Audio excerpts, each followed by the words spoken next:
This is the Seat Ateca, a family SUV that ever since it first launched in 2016 has been one of the very best cars in its class. It's just had a facelift, so is it now the out and out best family SUV that you can buy? We're going to find out in this video, and we're going to tell you everything else that you need to know about the Ateca. But if you do want to buy one, make sure you go to whatcar.com because you can save more than £4,500 right now on our website. And when you're there, you can also look through all of our other deals through our trusted dealer network. Seat was relatively late to the SUV market when it launched the Ateca in 2016, but it was worth waiting for. Based on the same underpinnings as the popular VW Tiguan, it was well priced and spacious, but it was the fact that it was surprisingly fun to drive that really separated it from rivals at the time. And it remains a thoroughly recommendable package, even with competition now more fierce and varied than it was even just a few years ago. So to freshen it up, it's had a facelift. But what's new? Well, it's mostly cosmetic. There are new front and rear bumpers, which has very slightly increased the length of the car, only by 18mm. More noticeable than that is the new grille and also these reshaped lights. There's also full LED rear lights, and you get dynamic indicators on FR and experience trims. And for the first time on the Ateca, you've got this handwritten badge, which is the same style as we saw on the new Leon in Seat's lineup. There's also been a change towards the top of the lineup with this new Experience model of the Ateca, which basically replaces the previous Excellence model that we had before. And all it is really is a normal Ateca, but with a bit of off-road styling put into it, like these aluminium coloured plasticky bits down there. The inside has some styling changes as well. So you've now got this new steering wheel, there's new seat materials, and the look on the center console and dashboard is quite different because you've got this matte silver finish outlining everything here, rather than before you had the more shiny, slightly tacky looking silver in the Ateca. There's also a new design for the doors with this new stitching, and on SE technology and above you can now get multicolored ambient interior lighting. Now the other changes are more focused on the tech inside the Ateca. So the higher trim levels get a 10.25-inch digital driver display, which is good. It's got some configurability, so you can decide what you're looking at and what layout you want to have it as well. So that's a good addition to the car. The infotainment system has also been updated. So now if you go for an entry-level SE Ateca, you get an 8.25-inch screen, which is a little bit bigger than the one that came before. And on the higher trim levels, you get a 9.2-inch screen. And the interface has been updated and it looks different, slightly snazzier than before, but it's not the best system out there because it can be quite laggy, and also some of these icons are just a bit small, so they're difficult to prod accurately while you're driving. There are a couple of ways around this, like wireless Apple CarPlay and wired Android Auto, both of which come as standard on everything. Plus, Seat has updated its voice control system to try and help it better recognize natural speech when controlling functions within the infotainment system. So that's something we're going to try later. Also now, every trim level gets wireless phone charging as standard. So really, taking all the technology and the materials and the fit and finish into account, this is a decent interior. It's certainly up there with the VW Tiguan and the Skoda Karoq. And if you wanted a much plusher interior in your family SUV, then you'd have to spend quite a bit more money to get that on something like a Volvo XC40 or a Range Rover Evoque. There are now 4 USB-C ports as standard, including these 2 in the rear. And you should be comfortable while your iPhone charges as well, because there is plenty of room back here. You can see I'm just under 6 foot. Headroom, even with this sunroof, no problem at all. Loads of leg room to stretch out in as well. And it's also quite a broad interior, so you should be able to fit 3 adults side by side easier than you can in some rivals. And that's even with this quite big lump in the floor down here. Plus, another good thing, these windows are quite big, so they let a lot of light in, and it generally does feel quite spacious in the back. But there isn't anything fancy that these rear seats can do. So you can pull this down for your cup holders. You've got a ski hatch, which lets you into the boot, or obviously lets you put your skis through it.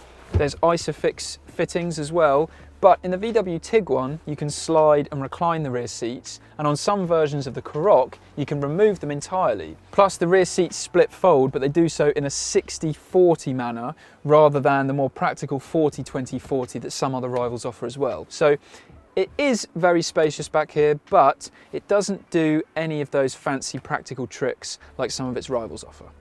Dropping those rear seats is very easy with these handy levers in the boot, and once they're down you can see you've got a nice big area to just chuck stuff into the back. But a couple of problems.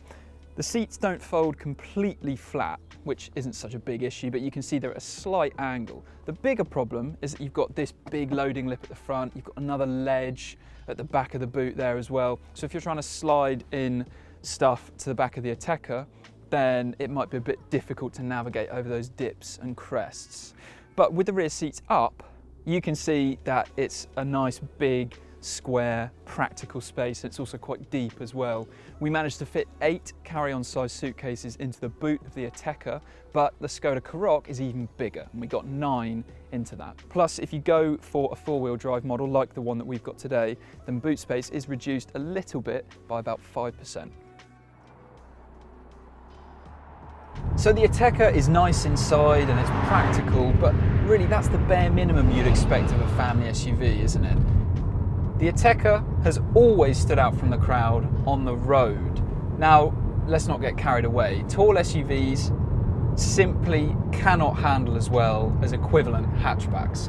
But the Ateca is surprisingly good fun to drive. It's agile, got precise, well-weighted steering. It actually gives you quite a good sense of connection as to what the front wheels are doing as well. And it is certainly more fun and engaging than every other direct rival for this car.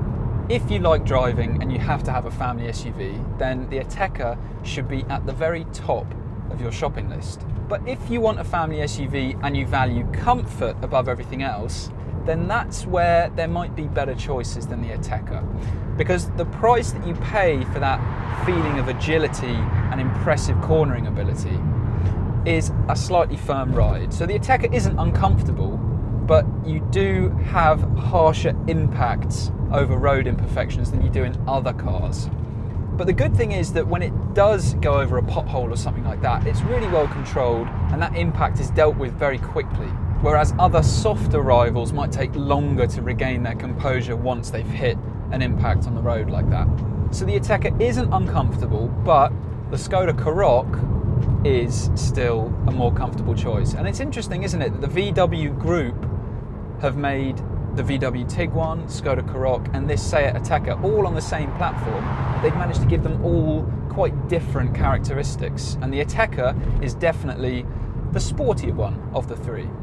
There has been a slight tweak to the engine lineup for this facelift, but it's nothing major. So the entry-level petrol and the entry-level diesel now have slightly better claimed fuel economy and performance than before, and the 1.6 TDI and the 2-litre TDI 190 diesels have been dropped from the lineup.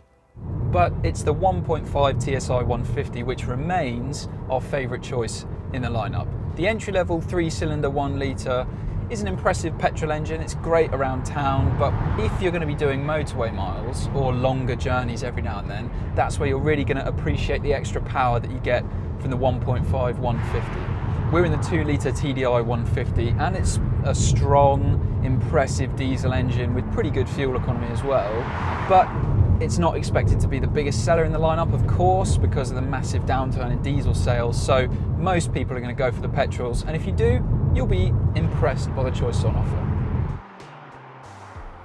What else do you need to know about the Seat Ateca? Pricing is competitive in the family SUV class, with the Ateca range starting from around £23,500. But when you compare it with like-for-like models of the Skoda Karoq, then the Skoda is a little cheaper. But don't forget, you can get massive savings on both cars on whatcar.com.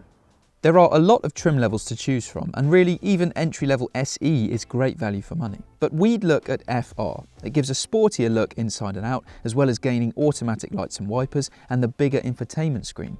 Choose your trim carefully though, because you won't find much on the options list beyond metallic paint. Our favourite engine is the 1.5 TSI 150, and we did a mixed test route to get a rough fuel economy figure and managed to achieve a respectable enough 37 miles per gallon. Official CO2 emissions are comparatively high across the lineup though compared to its rivals, and unlike those competitors, you can't get a hybrid or a plug-in hybrid, for now at least, in the Ateca. But if you're more interested in performance than fuel economy, then check out the Cupra version of the Ateca. You can watch our review of that car by clicking on the link.